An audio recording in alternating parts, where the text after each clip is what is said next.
Good afternoon. Aloha, everybody. My name is Chuck Parker. I'm the Vice President of Content here at PBS Hawaiʻi. Thank you for joining us from wherever you are. We understand it's a pretty widespread group from across the planet, including far away Singapore and folks on the mainland, as well as those here in Hawaii. So thank you very much for joining us for this exclusive event featuring a sneak preview of the film Our Makawao. The program you just saw, for those of you who just watched it, has its broadcast premiere. I want to remind you that on Thursday night here on PBS Hawaiʻi at 8:30 p.m. It'll also be on pbshawaii.org on demand for about a couple weeks after that. So if you want to see it again and spread the word about it, let everybody know. And we'll remind you of all those times when it's available at the end of this discussion. Joining me this afternoon are the real heroes of this project, the people who had the vision and who put it together. Producer Sunny Jordan, who's on Maui, associate producer Judy Mertens, who's joining us from Molokai, and writer, co-director, and editor Matt Yamashita, who's also joining us from Molokai. So I know there's big questions coming in through this Q&A period, but I wanted to start first with Sunny and Judy, and if you like, sort of share with us, how the project began, what spawned it. Well, I thought I'd start with, we formed the Makawao History Project in 2013, and we were busy getting our plans made and exhibits set up. And a kupuna walked into my shop, sat down to rest, and started reminiscing about living down the street in one of the shops. I grabbed paper and pencil and started writing down everything she said. Not too many days later, another customer came down the walkway and said, if you had only told me where your shop was, I would have been here sooner, because my father sharpened knives in the shop next door and we lived there and grew up. And at that point, I knew we had to record these stories. So we met and Sunny took the leadership, and thanks to Sunny and Matt, we have what we have today. Sunny, you want to expand on that? It definitely morphed along the way. We started off with just audio taping. That was the thought. And then we thought, really we should videotape these. And I knew someone who lived in Makawao, Bob Stone. And so I talked to him. He was excited about taking on the project. So we started to start filming, but there were a lot of obstacles. And I'd love Judy to tell you some of the obstacles in actually getting the kupuna to go along with this project. Well, it took a lot of phone calls. They were very hesitant, many of them very resistant. I had to visit them, talk to the family, call back again. They were very concerned that maybe their neighbor might have interpreted an event a little bit differently than they did. And so that was the hesitation, but we managed to get 40 interviews from these wonderful people. My first interview was a disaster, but then I changed my format. Instead of interviewing, I decided to make it a talk story. And one of the decisions we made in one of our meetings, maybe Judy, maybe it was your decision, but we thought, let's just film them in their own homes. That way they're comfortable, they don't have to go anywhere, and then they can be surrounded by their personal treasures. And so I was there to prompt them along in all of the tapings, but basically they just would pull stories from here and there and everywhere. And it was quite a journey, a really enjoyable one. So I have a question. How did you, Judy, convince the kupuna to open up and share their stories? Well, it was just a lot of reassuring them that it was going to be fun, that I think they were going to enjoy it, that their story would be recorded for their children and grandchildren. But like Alice Tavares, it took months to convince her that it was going to be okay. And she was quite a historian herself, but very worried about doing it. But at the end of the day, gave a fantastic interview. during the filming, at one point, it felt like to me that we were telling a story that started in the middle and went to the end and to the present day. And so it seemed like we had to tell the whole story, which then took us back to pre-contact through the Hawaiian royalty, the Hawaiians coming to that area, and they did. And then all of the kings, and then the missionaries, the land division, the Paniolo, the plantations, all the workers, and on into present day. It was quite a journey, which we put in Matt's lap to tell that story. Before we get to Matt Rook, I just want to share a comment coming in from one of our viewers, both charming and enlightening. Thanks for making sure Kupuna shared their memories. Mahalo from Paoa Valley. That's here on Oahu. So thank you for your comment. Appreciate that. Nice. And, sounds like a handoff to you, Matt. You know, where you come into the picture here. Sure. First of all, I want to thank PBS Hawaiʻi for putting this on and believing in our documentary and broadcasting. It's a huge thing for us to be able to share this story with a wider audience. I wasn't involved during the shooting. Like Sonny said, Bob Stone, who was an amazing filmmaker, who I didn't know, was actually the director during the shooting of these interviews. Sadly, Bob passed away, and I think Sonny, for maybe a year or 6 months or so, from what she shared with me, she wasn't sure how the project would move forward. And fortunately, through some shared contacts, we were put in contact with each other, and Sonny came to me and said, "Hey, we have like 40 interviews, so many hours of footage, and we want to try to turn this into a documentary." And Sonny came to me really believing and having a vision, as well as Judy, that this piece could be a story that really captured the diversity and the rich history of Makawao through the stories that the Kupuna shared. And I was a little overwhelmed at first, seeing all this content that I wasn't familiar with. And I'm from Molokai, which is a different island, but where I grew up, very similar kind of small town, similar type of history, a lot of Paniolo influence. And so when I sat with the footage, I was enthralled and very much engaged. And I grew up listening to Kupuna telling stories, so I love projects like this. And I got sucked in, and kind of saw a story there, and that's what we spent the next maybe 2 years doing, was just refining that story. We got a question here from Leslie, and this is actually probably toward me. Will PBS Hawaiʻi be able to share this amazing, important story with other PBS stations?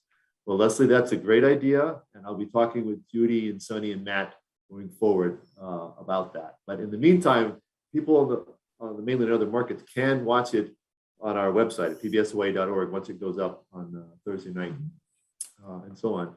I'm gonna jump around. If I'm looking off a little bit, I'm looking over here at questions. Here's a question from Lynette. Are we going to be able to purchase this video? It's excellent, loving every minute of it. Sitting with longtime Makawao resident, hearing her memories as we watch has been so moving. So that's a question to you folks. Lynette's asking if it's going to be available for purchase.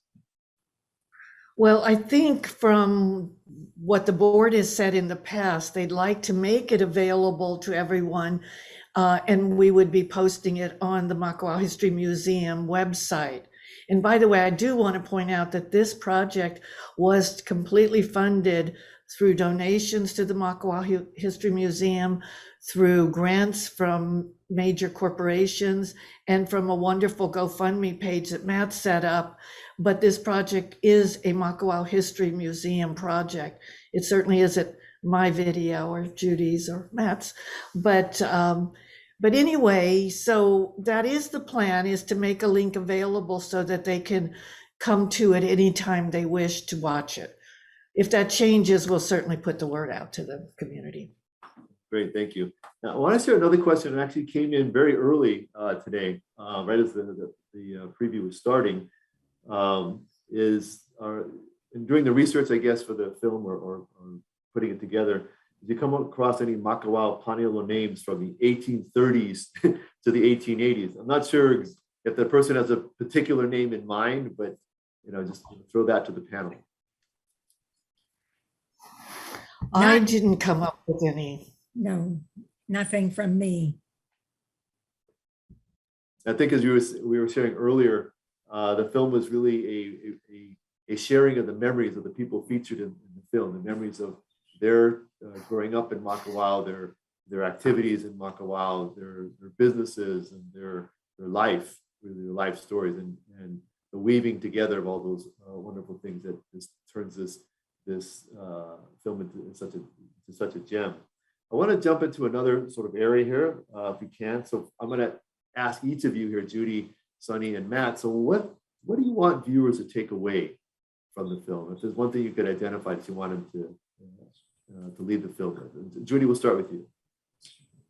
Well, for me, the Hawaiian culture has profoundly affected me and my life. And these individual stories are so heartwarming, and I just felt they had to be saved. And it became really something that I really wanted so much to do. The museum had its hands full. Sunny agreed to take on the project, and it's been well worth it. I hope the viewers can take away what these people did and form the Hawaii that we know of today. Great. Sunny?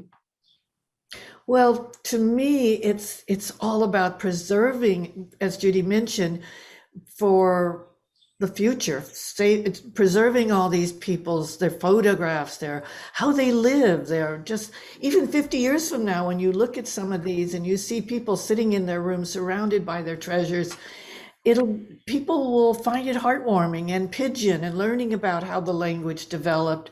And this is such a unique story. It's not a historic document.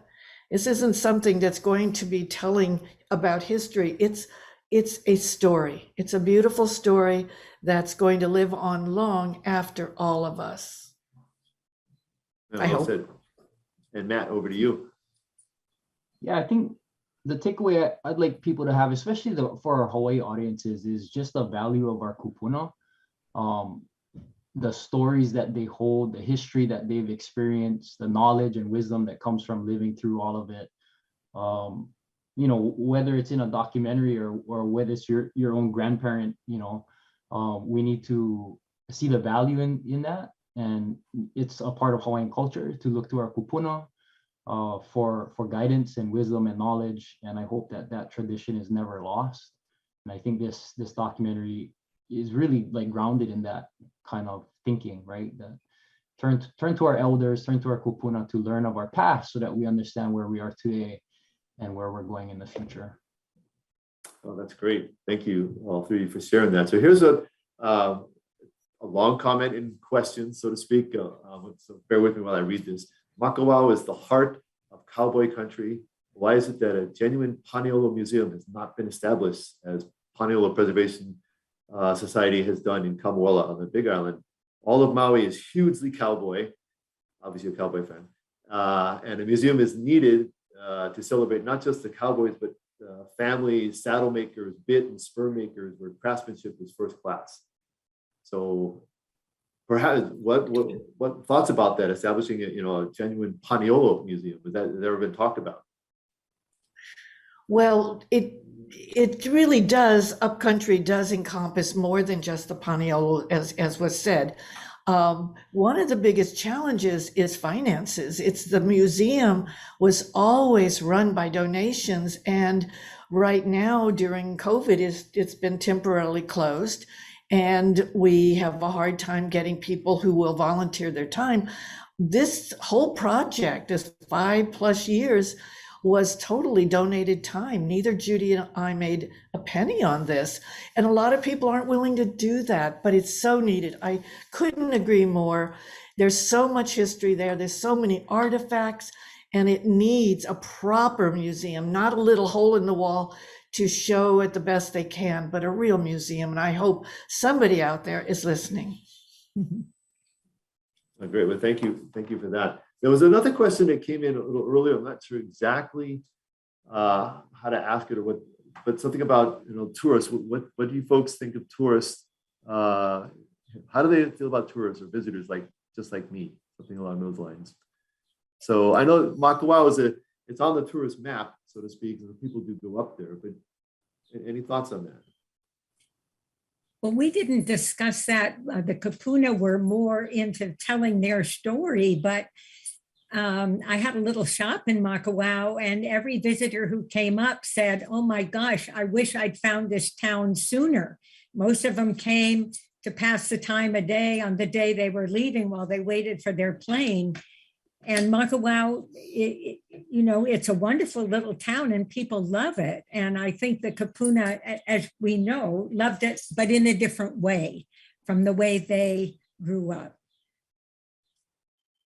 Well, thank you for that answer. So here's a question. Who was the film's narrator? Was it Matt? Yes. Matt tried to get us to choose other people, and both Sunny and I said, absolutely not. He kept giving us samples of different people reading different parts, and we kept saying, no, we really like your voice. And after about the 8th one, he said, okay, I'll give it a try. And he did brilliantly. It's beautiful. You're the perfect voice, Matt. Yeah, I definitely tried to get out of that one, but I don't know. I think you did. I agree. You did a great job. So I'm glad you were the voice. So we talked about what you want viewers to take away from the film. I want to ask each of you, what's your most valuable takeaway, from the project itself and the finished product? And so Judy, we'll start with you. Well, for me, it's the unique perspectives that we learned as we listened to the Kupunas tell their story. And we all know Hawaii is changing, and the Kupuna helped make what it is today. And if we didn't film them, if we didn't save the stories, that history would be gone. And I think it is what Hawaii is all about today. And now it's our job to share that and see where it goes from here. It was very hard for them to do this. It took a long, long time to convince them, but they did it. And I know they are all pleased that they did. Sunny? I really enjoyed my time because I was the one who was there for every single interview, and each of them were an hour, and you get to know people. And some of the stories were heartfelt, some were sad, some were funny. And I love there's comments like Wilbert Kajihara said, we didn't know we were poor because everybody was poor. Mm-hmm. And it's this shared kind of thing. And it was eye-opening to me. And also I've been in contact with many, many of these Kupuna still, and I really loved my time doing it. Matt? Yeah, I think I had two personal takeaways. One was kind of falling in love with Makawao, having grown up on Molokai and having spent a lot of time on Maui growing up and in recent years for work. Never really got to know the town. And this project really was a deep dive into, what that place is all about. And it really is a special, special place. And with a lot of crossovers in terms of similarities between where I grew up and there. So I feel like really close in that way. The other thing as a filmmaker is, a lot of my work in the past has been focused on telling Kupuna stories. But I love this format. And I think there are other towns in Hawaii whose stories should be told in a similar way. Here on Molokai, we have Kanakakai, and man, what an amazing, colorful story that would be to tell Kanakakai's story through the voices and the memories of our Kupuna here. So, kind of very much inspiring, and that's definitely now something on my list that I'd like to see happen as a future project. Well, that's amazing that you say that because Bill, one of our viewers this afternoon, writes this saying, "Aloha, my sincere gratitude for putting the story on. Wonderful job. I grew up in the islands and would love to see more communities profiled. Is there any future plans for more island history?" And you heard it, Bill. Great. It's being thought about, and it's a possibility perhaps. But as Sunny, mentioned earlier, these projects require a lot of effort and time and money, and so there needs to be some support to help. For our role here at PBS Hawaii, the way we would love to support more films. We're not really in that boat, but what we can do is what we're doing today, is taking these wonderful projects that people like Judy, Sunny, and Matt create, and then sharing them with all of you who are watching and even the greater public and stuff. And that's one way that we can contribute to do what Bill's talking about. If there's other towns, communities that are profiled, and someone can put that together, then yeah, we would absolutely love to share that with everyone. I wanted to jump back a little bit in terms of Judy and Sunny, when you folks were shooting the interviews, recording the interviews, how did you identify who to speak with? What was that process like? Identify. Well, I was going to say, I'm going to defer to Judy, because Judy and Marilyn Marikawa and Kathy Nelson were the ones who really did most of the making the appointments. And we have a little joke, it's sort of like herding cats, trying to get these people. So I would say Judy knows better than me about that part. Well, we knew quite a few names that we started with, and then one time I was delivering flowers and I was delivering to Mildred Demelo, and we got to chatting at her front door, and I learned that she grew up there and she babysat one of the Tam Yao family kids. And I thought, Mildred, you have to be interviewed. And no, she didn't want to do it, but we prevailed and Mildred was interviewed. And, it was you just learned along the way, and we got as many as we could. Sunny, you had mentioned earlier that the Makawao History Museum, like many other places in Hawaii, was closed during the pandemic. Has it reopened, or are there any plans for that to happen, to get it reopened so people can go visit?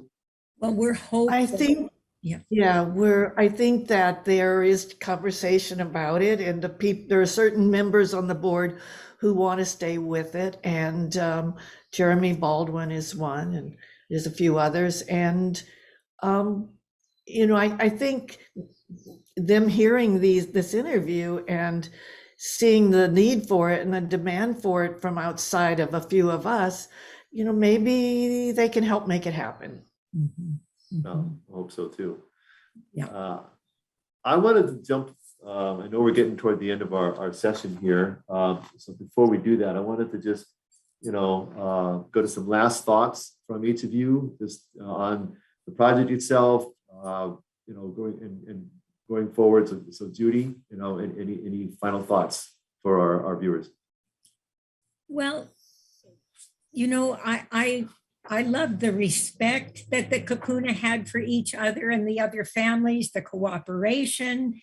They pulled together, they cooperated, they helped out, they had a sense of humor, but most of all, they appreciated the differences. And I think you can pick up on that throughout the entire video. And again, it resonates what Hawaii is all about. And this was a wonderful, wonderful group of people that we were lucky. I feel lucky to have been able to spend some time with them and learn more about them. And gee, Matt, if you ever want to do something of Kanaka Kai, let's do it. Sunny comes every Thanksgiving. Maybe the three of us can do it. I think Bill would like that. Sunny, some final thoughts from you.